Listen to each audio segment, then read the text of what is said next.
प्रिय विद्यार्थियों, आइए एक और पुनः आपका हमारी क्लास में स्वागत है। और हम छठी क्लास की जो एनसीईआरटी की पुस्तक है मैथमेटिक्स की, उसके चौथे अध्याय को पढ़ रहे हैं और उसकी आज अंतिम एक्सरसाइज है, उसका अध्ययन करेंगे। इससे पहले हमने इससे संबंधित जो व्रत के बारे में जानकारी थी वो हमने आपको दे दी है इसके पिछले वीडियो में। यदि आपने वो वीडियो नहीं देखा है तो उसको जरूर देखें, और यदि आपने हमारे चैनल पर पहली बार विजिट कर रहे हो, सब्सक्राइब नहीं किया है तो सब्सक्राइब करें और साथ में बेल आइकन को भी प्रेस करें, ताकि जब भी नया वीडियो मेरी तरफ से अपलोड किया जाए तो आपके पास उसकी सूचना पहले मिल जाए।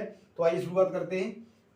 प्रश्न है पहला, संलग्न आकृति देखकर लिखिए। क्या क्या लिखना है वो ये दिए है। वृत्त का केंद्र, तो वृत्त का केंद्र क्या है? ओ है, तो इसका उत्तर हो जाएगा वृत्त का केंद्र ओ।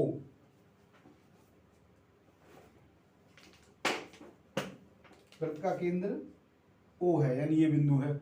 3 त्रिज्याएं लेनी है, तो 3 त्रिज्याओं में एक त्रिज्या हो जाएगी ओ ए, ओ बी और तीसरी हो जाएगी ओ सी। ये तीनों क्या हैं? त्रिज्या हैं।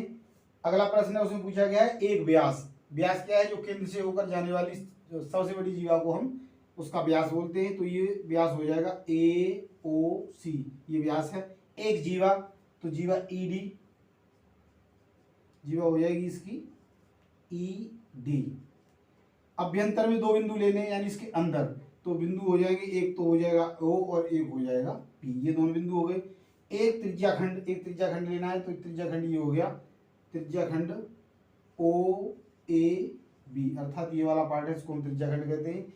हमने पहले पढ़ा था कि 2 त्रिज्याओं और परिधि से घिरे हुए भाग को हम त्रिज्याखंड कहते हैं। एक वृत्तखंड लेना है, तो देखो ये वृत्तखंड है ई डी, ई डी, ई और डी, इसको हम इसका वृत्तखंड कहेंगे। वैसे इसके बाद जो बच गया ई ए सी, इसको भी हम इसका वृत्तखंड कहेंगे।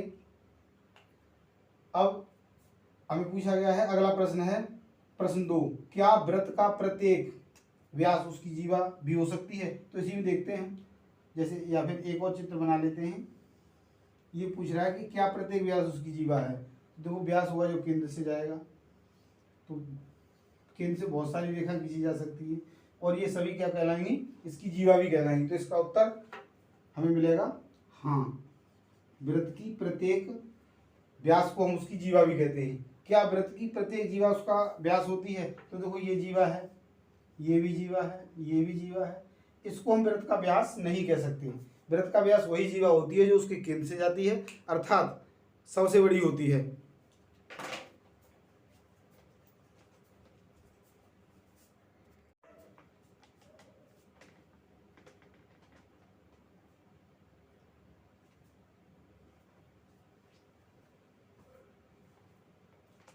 अगला प्रश्न देखते हैं। अगला प्रश्न है तीसरा, कोई वृत्त खींचिए और निम्न को अंकित करो। तो हम एक वृत्त खींच लेते हैं, ये हमने खींच लिया वृत्त। अब इसे प्रश्न पूछे गए वो है उसका केंद्र अंकित करो, यानी जिस निश्चित बिंदु को हमने मानकर खींचा गया उसको हम केंद्र कहेंगे। उसका ये केंद्र हो गया, केंद्र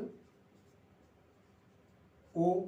अगला है एक वृत्तखंड, हम यहाँ पर कोई एक जीवा खींच लेते हैं, तो ये इसका क्या कहलाएगा? वृत्तखंड, वृत्तखंड,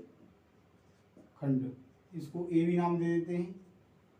अगला पूछा है एक त्रिज्या, तो हम यहाँ से एक त्रिज्या खींच लेंगे ओ बी, ये क्या कहलाएगी? हमारी त्रिज्या। वृत्त का केंद्र और उसकी परिधि पर स्थित किसी बिंदु को मिलाने वाली रेखा को हम उसकी त्रिज्या कहते हैं। अगला जो पार्ट है उसमें पूछा गया है उसके अभ्यंतर में एक बिंदु, तो ओ इसके अभ्यंतर में हो गया, अभ्यंतर में एक बिंदु हो गया ओ। अगला पूछा गया है उसका एक व्यास, तो हम इसी को आगे बढ़ा दें या तो या और भी खींच सकते हैं, तो ये हो जाएगा बी ओ सी, इसका व्यास कहलाएगा। ये क्या कहलाएगा? हमारा व्यास। अब पूछा गया है उसके बहिर्भाग में एक बिंदु, तो यहाँ पर हम कोई एक बिंदु ले लेते हैं, उसको क्यू नाम दे देते हैं, ये इसका बहिर्बिंदु हो गया। एक त्रिज्याखंड, त्रिज्याखंड अर्थात हम इसको मिला देते हैं और इसको डार्क कर देंगे, ये हमारा क्या कहलाएगा? डी पार्ट ले लें, तो बी ओ डी इसका त्रिज्याखंड कहलाएगा। एक पूछा गया है चाप, तो यहाँ पर देखो ये वाला पार्ट है वृत्तखंड कहलाएगा, लेकिन ए बी ये जो पार्ट है इसका घेरा है, इसको हम क्या कहेंगे? इसका चाप या आर्क। अगला प्रश्न है सत्य और असत्य बताइए। तो सत्य असत्य के प्रश्न है, उसमें पहला है वृत्त के 2 व्यास अवश्य ही प्रतिच्छेदित करेंगे। तो एक चित्र बना लेते हैं, उसकी सहायता से समझते हैं। तो हमने एक ये वृत्त व्यास खींच लिया, एक ये खींच लिया। तो ये निश्चित रूप से दोनों व्यास हमेशा क्या है, कोई भी व्यास होगा वो केंद्र से जाएगा, और केंद्र से जाएगा तो केंद्र पर दोनों मिलेंगे, अर्थात दोनों एक दूसरे को प्रतिच्छेदित भी करेंगे। तो ये हमारा जो कथन है वो बिल्कुल सही है।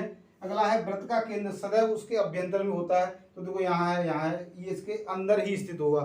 तो हमारा जो दूसरा पार्ट है वो भी सत्य है।